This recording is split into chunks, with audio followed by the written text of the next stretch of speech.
Jadi kita ringkas ya. Jadi kita tahu bahwa GDP nasional kita adalah 1,1 triliun Triliun. atau 16.000 triliun, Triliun. gitu ya. Nah, 16.000 triliun itu 2.700-nya APBN, gitu ya. Ya, Betul ya, Bang betul. Mardhani ya. Terus Betul. berarti yang 13.300 triliun adalah swasta. Dan saya mau mengingatkan, 80%-nya atau 10.000 triliunnya yang punya oligarki, gitu. Jadi yang 98% itu berebut di 3.300 triliun. Itulah para Triliun. UKM, gitu ya. Betul. Nah, saya ini merasa Indonesia ini eh, kalau kita bagi bahwa ada sosialis, ada kapitalis, Indonesia ini kapitalisnya elitis. Elitis itu artinya ya Betul. oligar, betul nggak? Oligark. Betul. Itu sisi kanannya. Sisi kirinya sosialis elitis, namanya BUMN. Hmm. Jadi kalau ini piramidanya, di kiri yang sosialis elitisnya BUMN, kapitalis elitisnya adalah oligarki. Ini lawannya, opositnya adalah bottom of pyramid. Jadi Hmm. upper pyramid adalah BUMN di sisi kiri, apa namanya, Oligarki kiri oligarki kanan. elitis sisi kanan. Lawannya adalah, nah, marketnya ini rakyat kita sendiri, marketnya BUMN itu marketnya rakyat Indonesia sendiri. Kalau BUMN Cina kan marketnya negara lain Global. kan, Global. global, iya kan? Nah, oligar juga makannya rakyat sendiri. Jadi kita ini cuma Betul. berani sama rakyat sendiri, gitu ya. Udah kanan. Terus ini yang saya bilang bahwa modelnya MMT, Modern Monetary Theory, adalah bottom of pyramid, helping bottom of pyramid. Kita what the hell dengan orang kaya itu. Nah, sekarang BUMN, sekarang sebelum kita balik. BUMN ini asetnya 5.000 triliun. 5.000 triliun untungnya berapa? Bang Mardhani pasti tahu. Hmm. Untungnya paling cuma 200-300 triliun setorannya ke APBN, bener nggak? Hmm. Tapi kalau itu dipegang sebagai dan nggak ada apa-apanya, maksudnya gini, punten ya, 2.700 dolar APBN kita tuh kalau di billion dolar kan cuma 140 billion dolar.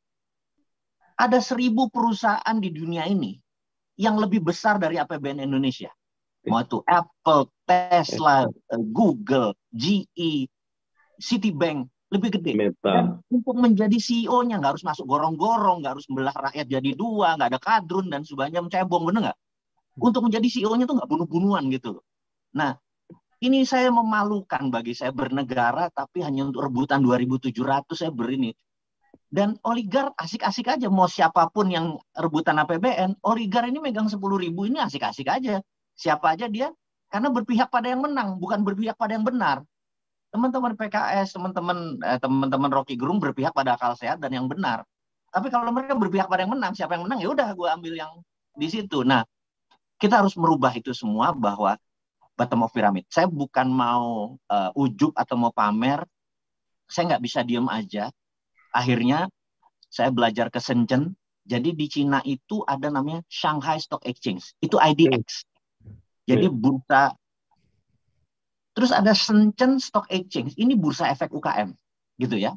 Nah, jadi urun dana untuk jadi bursa Shenzhen itulah membuat UKM menjadi besar.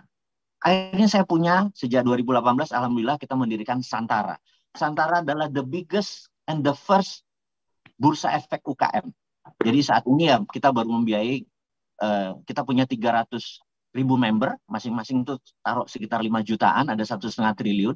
Saat ini kita rindu UKM karena kita baru 100-an UKM yang kita funding. Funding ya, bukan lending. Kalau lending pakai bunga, kalau funding bagi hasil. Gitu. Hmm. Nah, jadi bursa efek kita ini Santara adalah kita nggak pemerintah nggak bantu, nggak ada yang promosi, ya kita fight sendiri. Alhamdulillah selama 4 tahun ini kita sudah menunjukkan sedikit kontribusi bahwa ada yang menarik di 9 bulan berdiri kita disemprit sama OJK. Kemudian alasan OJK Anda melanggar undang-undang bursa. Terus jujur waktu itu saya melakukan gugat atau menggugat OJK setelah mikir, akhirnya kita menggugat. Menggugatnya adalah gini. Saya belajar dari Pak Dahlan Iskan sewaktu dia membuat JTV, dia membuat TV, ternyata nggak boleh TV lokal, TV itu harus nasional. Yang dilakukan oleh beliau adalah dia menggugat, jadi Jawa Post Group menggugat negara, perbuatan yang melanggar hukum dilakukan oleh negara. Dia gugat dan dia menang, akhirnya TV lokal berdiri. Dan TV lokal itu sekarang ada 144. Jadi dia melawan oligark yang TV nasional. Karena dengan strategi itu. Nah, saya terinspirasi, akhirnya saya menggugat negara. Jadi saya menggugat OJK, perbuatan yang melanggar hukum, karena melanggar bagaimana tuntutan saya itu? Perbuatan yang melanggar hukum dilakukan oleh negara karena melanggar hak konstitusi saya untuk bebas riba. Jadi saya menganggap funding dan bagi hasil itu bebas riba. Saya nggak peduli mau satu orang yang bela saya atau yang lain cuman teori-teori doang untuk bebas riba. Saya sodok dan akhirnya izinnya keluar. Alhamdulillah. Dan sekarang kita jadi darlingnya OJK.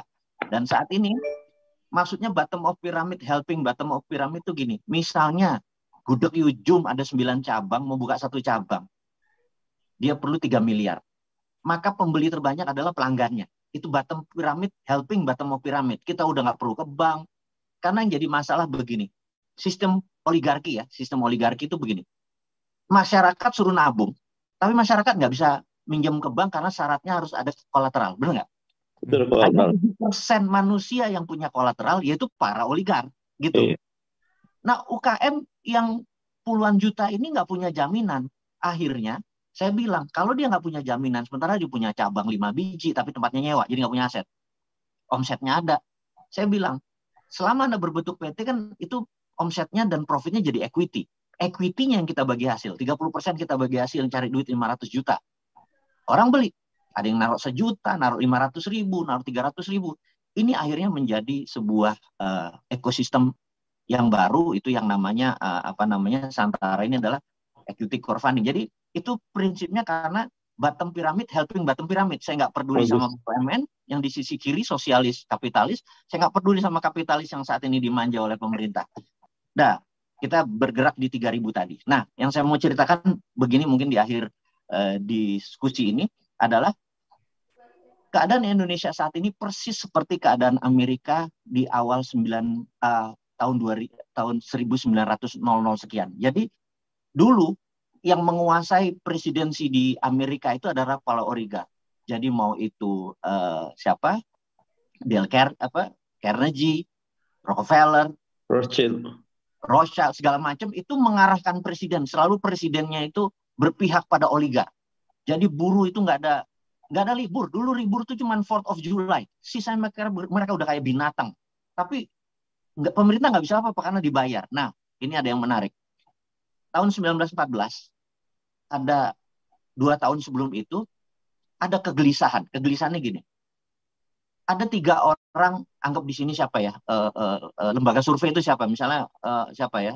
Denny JA, ini contoh aja. Terus ada siapa? Muhtadi, ada segala macam lah teman-teman kita itu. Mereka ini, mereka bertiga lagi duduk. Mereka lihat ada 1 senator, namanya Warren Harding. Warren Harding tuh tinggi, ganteng. Terus mereka bilang, ini si loser sebenarnya. Terus mereka bilang, gimana caranya kalau dia kita jadiin presiden? Nah, Warren Harding tuh lagi shoe shining, lagi nyuci lagi nyemir sepatu, kan biasa disemirin kan. Mereka lihat dari kafe, boleh juga. Terus bertiga tuh mereka panggil. Warrennya dipanggil. Lo mau nggak jadi presiden Amerika? Mau. Lo ikutin maunya gue, gitu ya. Didesain. Nah, kemudian duit dari mana? Karena perlu 9 triliun, anggap sekarang 9 triliun. Kalau oligar punya, gampang.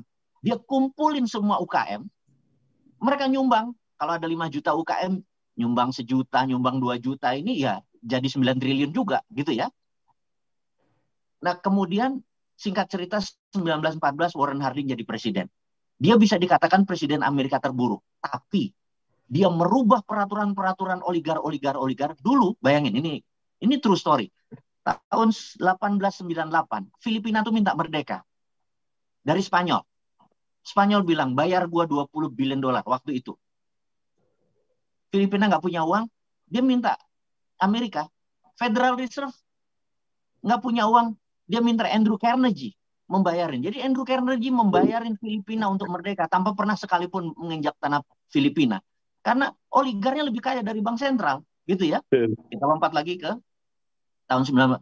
Waktu Warren Harding jadi, semua diserang sama dia oligar, jadi UKM-nya pada naik semua. Wah, waktu itu kisruh, asli kisruh bernegaranya. puncaknya adalah Perang Dunia Pertama, kemudian yang jelas waktu 1933 FDR jadi presiden, menarik. Karena oligarnya sepertiga, UKM-nya sepertiga, negara sepertiga. Nah, sejak saat itu Amerika menjadi seperti sekarang. Nah, jadi saya pikir kalau kita sepakat misalnya jadikan Rocky Gerung adalah Warren Harding, ya dorong aja sudah. Ini contoh ya. Bahwa, keren. Iya, jadi, nah namanya Harding Effect. Di buku psikologi sangat ini namanya Harding Effect. Jadi seorangnya tinggi besar karena kalau orang tinggi itu dia punya apa ya? Otoritatif. Jadi ngomongnya pun didesain. Bung Rocky ngomongnya begini ya, nggak boleh ngomong dungu ya, misalnya gitu ya. Nggak jadi dah. Scripted gitu. Terus jadi. Nah, saya pikir ini harus menjadi wake up call. Jadi reformasi 25 tahun ini harus berakhir di 2024. Kita harus punya new mind lah, apalah yang baru. Udah itu masa lalu, udah kita maafin, forgive ya. Ke depan kita mau adil. Sepertiga oligar, kita nggak membuat oligar nih jadi 10.000 jadi 3.000. Tapi yang 3.000-nya jadi 10.000. Negara pun yang APBN-nya 2.700 jadi 10.000. Itu baru keren. Gimana Bung Rocky? Bang Mardi. Gimana Bung, langsung ke Bung Rocky. Bung Rocky siap nggak untuk menjadi Presiden RI 2024 ini? Pasti. Oh ya pasti.